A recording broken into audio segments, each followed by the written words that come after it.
Alright, people, we are back once again with another My Thoughts video. We're back again! Yeah, and this time around, guys, we're going to be talking about the Road Warriors episode in Dark Side of the Ring, one of the baddest ass motherfucking tag teams of all time.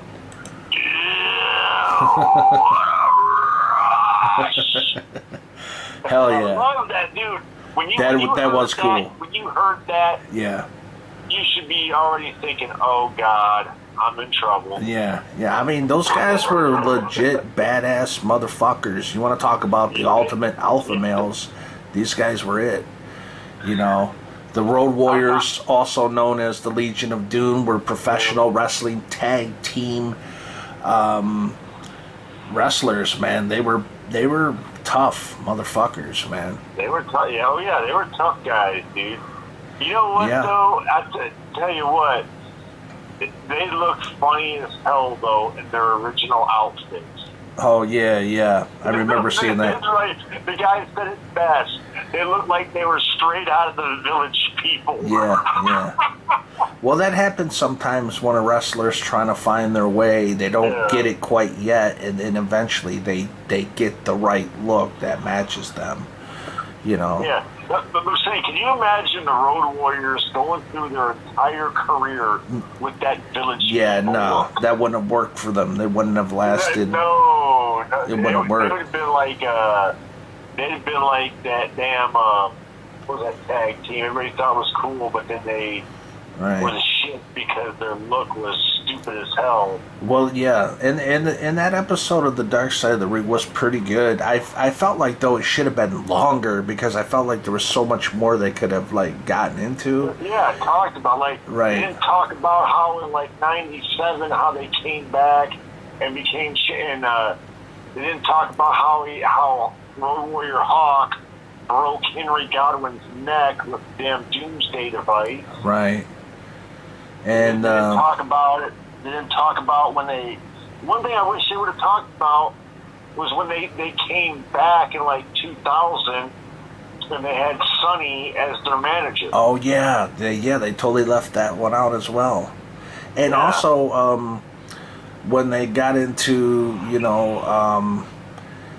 like Road Warrior Hawk's death, it was only like the last 5 minutes of it of the Dark Side of the Ring episodes where they talked about. The rest of it was other stuff, Yeah. But I mean, I would have to say, all in all, a very good episode, but it just needed to be longer. Yeah. I tell you what, dude, the one thing I learned about the road that I never knew. I never knew about that SummerSlam '92 match. Oh yeah, where Hawk was really fucked up, big time. Well, not only that, but originally they were supposed to be wrestling the tag team champions, the Natural Disasters, but because Hawk showed up messed up and I guess got an argument with Vince over something that like a few days before SummerSlam, they took him out of the tag team title match, right? Which was supposed to be like the main event match before the main event, right? And they booked him on like I think it was like the first or second match, right? And they were even showing in that one part like Hawk was just like staggering around the ring like he had no idea what to do, and he couldn't even perform his finishing move. Yeah, I mean, even Animal said, like, if you have him go up there and hit the Doomsday device, he's going to kill the guy. Yeah, because he was totally out of it, Yeah. Well, that's unfortunate. And then after that, they, Hawk, they split with Japan. Right. And started teaming up with Kensuke Sasaki. Right. And then that really pissed Animal off. Yeah. Him picking another partner. You know what? Something else they left out of that. They left out the fact that, they reunited in '93 in WCW. Road Warrior Hawk went to WCW and wrestled for a while, and Animal actually showed up during his debut. Everybody thought it was going to be Animal that was going to fight, team up. He was going to team up with Dusty Rhodes, take on Rick Rude, and Right. I forgot who the hell his partner was. I want to say maybe Paul Orndorff. But they all thought it was going to be Animal, and then Animal's like, "You're dumb, Rick. There's more than one Road Warrior. There are two." And all of a sudden, like you see Hawk come out of the crowd and like find out that he's going to be the one teaming with Dustin Rhodes, and they're saying like, "Oh, Animal can't wrestle because he's got a bad back or something." Right. And then Hawk wrestled for a short while in WCW. And even in, I think he stuck around in WCW till like 95 or so. 95, maybe early. I know he was with WCW in 95 because they did the segment Halloween Havoc where he got his arm broke by Kurosawa, which never even heard of that guy anymore. Right. Well, they're saying that they did return to WCW for what I'm reading here in 1996. Yeah, that's when they returned as a tag team. I'm saying Hawk wrestled for a couple of years in WCW as like a singles wrestler. Gotcha. He would team with Sting, which was pretty cool. Right on. But I mean, they didn't reform the Road Warriors until '96 in WCW, which they wrestled up until I think for a few months, and then they went back to WWF. Right, and then they had Draws as the third, Yeah. guy. Yeah, and then they had, because they had Hawk do that, making, the light of his real life problems, have him come out and act like he's all drunk or pilled up or whatever. I didn't care for that fucking bullshit.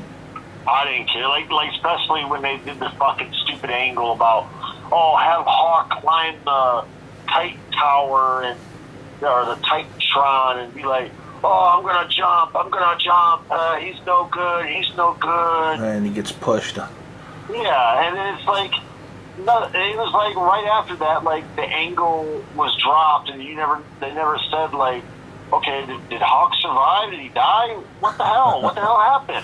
Yeah, it's and I think shortly after that, like both of them were gone. And Draws, think like he went on to another angle before he broke his neck. right. But it was like, then I think the Road Warriors made like one more, like they came back and like, then they came back, I think, one last time in like 2002 where they were brought in to face the World Tag Team Champions, Kane and RVD. Right. Well, from what I'm reading here, they were in Japan and the independent circuit from 99 to 2003, and then a second return to the WWE in 2003 as well. So and then that year, okay, so my bad. I thought it was 2002. But well, close enough. Yeah, but also that was the year he died as well. 2003. Yeah. I think that's what, I mean, the plan was, they were going to start, the Road Warriors were going to, wrestle for a while in WWF, but then, like I said, with the death of Hawk, he could, that was the end of the Road Warriors. Yeah. Until they tried to redo it in 2005 and use fucking Heidenreich. Trying to become like a new version of the Legion of Doom, which that stupid. Yeah, I mean you can't recreate what's already awesome like that. So yeah, it's like the same thing as Demolition.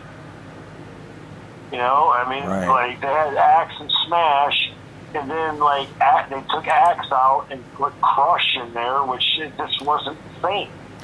Right, and also on top of that, I wanted to throw in that they were on the cover of WCW NES game just the two of them back in 1989 in Japan and 1990 in North America. Yeah. Which is pretty cool. You know, but then when, you know, in 1990 when WWF brought him in, they brought him in not as the Road Warriors, but the Legion of Doom. Yeah. You know, so, but they're always going to be known as the Road Warriors to me. Yeah. But the Legion of Doom, that is a cool name as well. Yeah. The reason why they didn't want to call them the Road Warriors because they already had, you know, they had the Ultimate Warrior. Right, right. And they didn't want a whole, you know, bunch of people with the Warrior name. So, yeah, which I understand. And Hawk would just be like, well, why don't we just call us the Legion of Doom? Yeah. So which is cool. I mean, both names are cool. You know. But yeah, I mean, all in all, that episode was pretty good. You know. It was real good, man. I mean, it's cool. I mean, I've always been, like I said, growing up, you know, that was the one team that I could always say was probably if not the best team that ever competed, because I mean they had such a long run. Yeah, those guys were legit tough dudes. I mean, they were bouncers at a fucking bar, beating beating up people that got out of line, throwing them out of the bar and shit.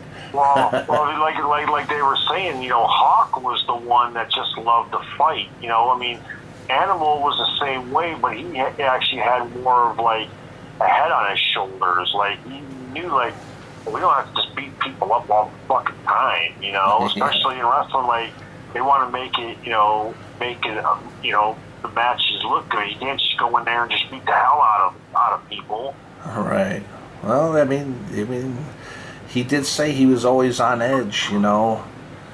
You know, Hawk was always, you know, going and going and going. You know. Yeah, I mean, like you said, that's shit like that. Look how many people that caused like them for their hearts to give out. Right. Right. Like, too much. Like, too much. Like Hawk, Eddie Guerrero, Herb Abrams. Right. You know, there's tons of people out there that, you know, you get in that lifestyle where you're always on the go, go, go, go, go, go, go, go, go, go. Right. You're always on high performance mode, and you're getting injured, and you gotta, you know, keep going while injured, and you need something to, you know, kill the pain. So a lot of wrestlers resort to drinking or drugs. You know, which is, it's a hell of a hard lifestyle, man. The average person couldn't fucking do it. You know? You're right. They would quit. They would quit during a fucking tryout. They couldn't even make it. You know, you know what I'm saying? Like, most people would get stretched big time in a tryout. They'd probably be puking their guts out and be like, fuck this ain't for me, you know? It's only the strong that can do that. But you gotta figure, you know, the Road Warriors were in the old days of wrestling. The old days were you worked pretty much every night round. Right. It was night after night, dude. Right, traveling and wrestling, and you know that takes a huge toll on the body, man. Yeah, that's you notice the wrestling schedule now. They don't work as hard like they used to work. Yeah, because you don't have as much alpha males anymore. Now you got fucking idiots like Sonny Kiss. The fucking retarded ass shit. Or like Joey Ryan. Right. He's the biggest. I will never ever watch a Joey Ryan match. Or that one guy who puts baby oil all over his body and slips out of moves. You know, that's what we got today. We don't. You know, back then it was the alpha males that were that tough. Yeah, dude, imagine if the LOD was in their prime today. Like they would run through. I guarantee, especially like the wrestlers today, the fucking Road Warriors would just be annihilating everybody. Like I don't see. I'm sorry, but you know what? I don't see in their prime. Hell yeah. Anybody at all in today's roster that could take the fucking Legion, dude. No, Because back then they were legit tough motherfuckers. Now they're pussy ass, whiny ass They were babies. guys like Orange Cassidy walking around. Oh, they were walking around with my hands in my pocket. They would just destroy him, and they take wrestlers like Sonny Kiss, and they'd break him off like a Kit Kat bar. He'd be done. I mean, they would take Orange Cassidy and probably chuck him out in the damn 20th road. They'd chuck his ass off big time. These wrestlers nowadays couldn't handle the wrestlers back then. That's for damn sure. They couldn't handle anything about wrestling years ago. They couldn't handle the wrestlers. They couldn't handle the schedule. Because all of the wrestlers I need to have some guaranteed days off. Right, and all this bullshit. Which I can understand to a point. I mean, you can't run the body every single day, you know, and only have a few days off here and there. That does take a toll, you know. But back then, there were just more, like I said, alpha males back in the day. So, anyways, we're kind of sidetracking a little bit. But that's what we do. But that's what we do. But anyways, the Road Warriors were like just badass, dude. You know, tough, built like tanks, and could kick ass. You know. So I tell you the one thing that did suck that we never really truly got to see is a Road Warriors versus Demolition match. I mean, we saw the Road Warriors take on Demolition as far as Smash and Crush. I don't think we've ever seen them face Axe and Smash. I don't recall. I would assume they did. The only time that the Road Warriors could say they actually fought Axe and Smash at Demolition, it was at Survivor Series. But the LOD was teaming with Kerry Von Erich and the Ultimate Warrior, and they had Axe, Smash, Crush, and Mr. Perfect. Yeah. Right on. Yeah, those guys can go, man. Those were wrestlers. You know? Yeah, man. Nowadays, you figure back in early '90s. Look, you had guys like I said. You had the Road Warriors. You had Demolition. You had all these tough guys. Yeah, you had a hell of a roster back then. Yeah. You know, nowadays the guys today don't even look like men. They look like fucking boys. Yeah. You know, look at the Miz. They look at your normal like your McDonald's employee. Right. I mean, look at the Miz. The Miz looks like a kid to me. He don't look like a fucking man. Yeah. You know what I mean? Well, I mean, hell, look at Orange Cassidy. That kid looks like somebody, like you said, you would see working at like a McDonald's, or you would see like working the cash register at fucking Walmart, you know, or something. You're like, wow, this guy's actually a wrestler. Yeah, I mean, it wouldn't have been loud back then in the 80s or 90s. These guys would have been walked all over, you know? Yeah. So anyways, we better wrap this one up. It's probably gone on long enough. Oh, well. It's the Road Warriors, man. They deserve it. They deserve some time. Oh, yeah, you're right about that. They do deserve the time, but... Yeah. I mean, yeah, great episode. The next one, the final episode, will be on the Owen Hart. You know. And I can't wait for that. Oh, yeah. We'll definitely get to be doing my thoughts on that one, too. So stay tuned. Most definitely. That's coming up. So anyways, guys, we're going to go ahead and wrap this one up. That is our thoughts on the badass tag team Road Warriors on the Dark Side of the Ring episode. We are out of here. And you all... And before we leave, let me end it on this note. Sure. Something I just remembered about Road Warrior Hawk that I found hilarious. Yeah. It was at the WWF Slammy Awards. They were doing an award for best hair, and Animal goes, by the way, Hawk, who does your hair? He's like, hydrochloric acid, final trim, lawn boy. That's great. And I thought that was hilarious. Hell yeah. So on that note, guys, we're wrapping this one up. You all have a kick-ass day, and we're out of here. We'll catch you next go around. All right. See ya. Peace.